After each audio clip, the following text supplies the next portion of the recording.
Leo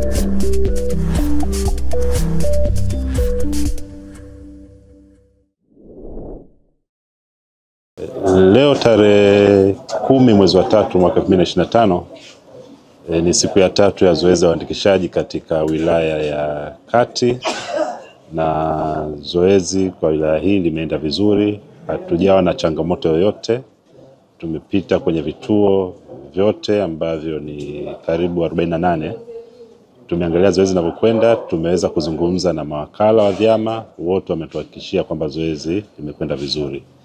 Na katika wilaya hii makadirio yetu yalikuwa ni kuandikisha watu 4713, na mpaka muda huu tumeshaandikisha karibu watu 8500 na zaidi.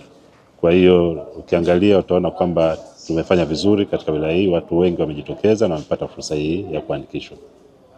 Kesho zoezi letu la uandikishaji wa wapiga kura wapya linahamia katika wilaya Kusini, katika mkoa huu wa Kusini, na wito wetu tume kwamba wale wote ambao wana sifa ya kuandikishwa wajitokeze kwa wingi kama kufanya kwa wilaya Kati. Wakati ndo zoezi letu la mwisho kabla ya uchaguzi mkuu wa mwaka 2025. Kwa hiyo kukosa fursa hii utakosa fursa kuweza kupiga kura katika uchaguzi mkuu. Labda tume na mpango gani kuwafikia sasa wale wenzetu ambao wako vyuo vya mafunzo na waweze kuandikishwa na waweze kupiga kura kwa mwaka huu? Sheria yetu ya uchaguzi bado haijaweka sheria ya kuweza kuandikisha au kuwapa fursa wale ambao wako vyuo vya mafunzo kuweza kupiga kura. Kwa labda mpaka ifanyika mabadiliko ya sheria ikizingatia swala hilo, then hao wanaweza pata fursa. Lakini kwa sasa hivi sheria yetu haina nani.